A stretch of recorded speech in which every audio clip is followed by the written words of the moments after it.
Hello, I'm Nat Young and welcome to the 51%, a show about women reshaping our world. Coming up, is your car private or public space? That's a thorny question currently being asked in Iran over the veil, and whether women should wear the compulsory hijab in their cars or not.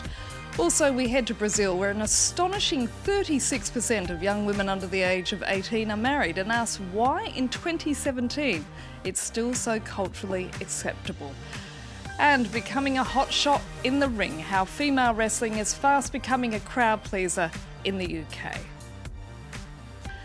But we begin in Iran, where the hijab or veil has been compulsory for women in public since 1979.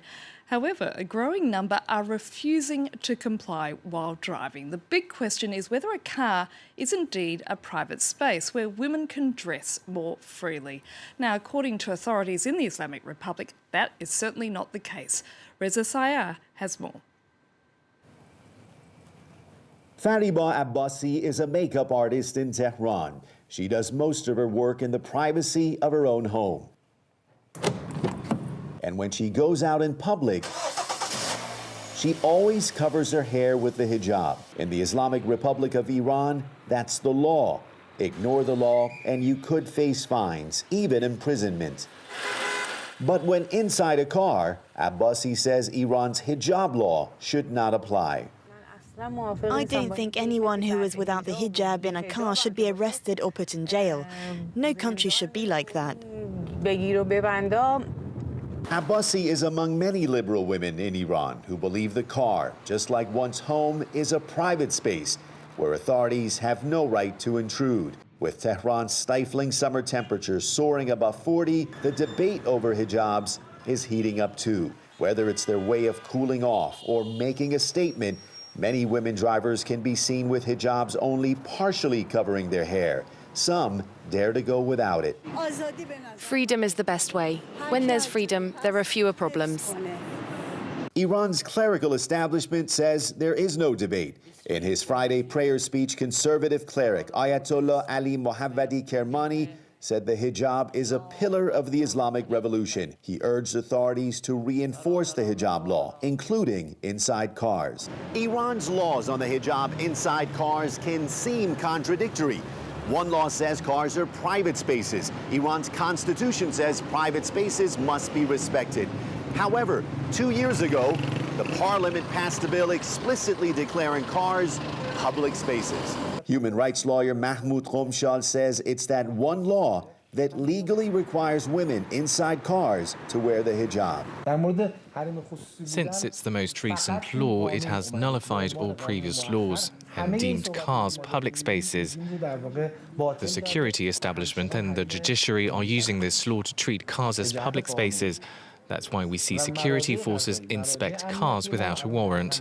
Conservative Iranians say the law makes sense. It protects the hijab as a symbol of modesty. I think the hijab doesn't need a special time and place. Those with faith know the hijab is always necessary. It's not just about cars. Two views, one liberal, one conservative, that will likely keep the hijab a source of tension among Iranians. And staying in the region, and she's been accused of blasphemy and is no stranger to controversy. Egyptian cartoonist Doya El Adel tackles everything from sexual harassment through to Donald Trump's international outbursts. Now her cartoons are to be made available in a book dedicated to women's rights. She's one of Egypt's most famous cartoonists, and she's not afraid of the taboo. In a country where sexism is deeply rooted in the media, Doya El Adel's drawings confront it head-on, tackling subjects like female circumcision and marriage and divorce stereotypes. Her new book, 50 Cartoons and More About Women, illustrates the political, social and economic struggles of women in Egypt and elsewhere. The book started with the typical daily challenges faced by working women, like being female, a wife and mother, and the many responsibilities. The attitudes people might have towards infertile women in the Egyptian upper class, what society thinks of divorced, overweight, or dark-skinned women. These problems might seem simple compared to facing crimes like rape, harassment, and circumcision. But they are also problems that women face every day.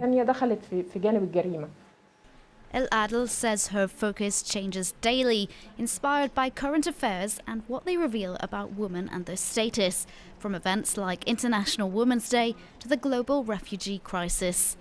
El Adel likes to use the exposure she's gained to stand up for the underdog, her personal experiences bringing extra depth to her drawings. Cartoon is the channel through which I can deliver my message. I'm concerned about women's rights because I'm a female cartoonist. At the beginning of my career, I was unsure of what my role should be, but eventually I knew I had to make a difference as a female cartoonist. That's why the women's causes depicted in my cartoons are an integral part of me. I have faced many of these situations myself. With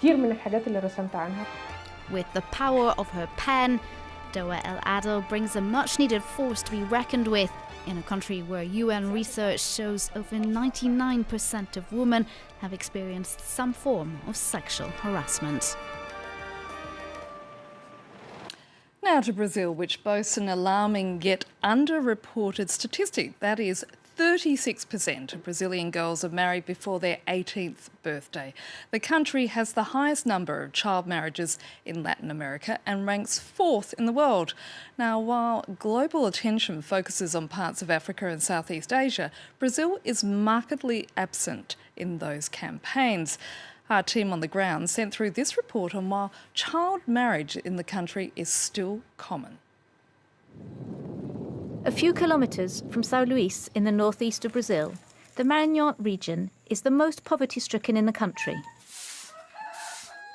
In the house given to her by her husband, Ariane, nonetheless, thinks she has done well. This is our bedroom, and that's my daughter who's just woken up.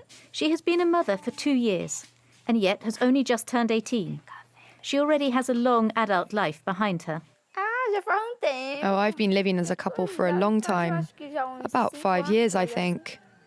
Ever since I was 12. This is my husband. He's 44. There's a 26-year age gap between her and her husband. He asked my mother and father if he could be with me, and they said yes.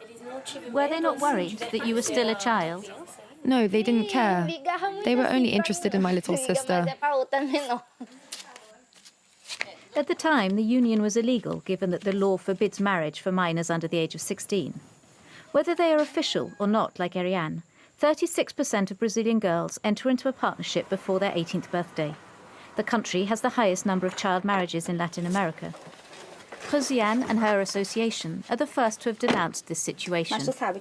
You know, it's important to go back to school. Would you like to? No. This is Jose, 34, and Maria, 15, who is pregnant with her second child. I'm happy now, because when I lived with my mother, my stepfather would come home drunk and hit my mother.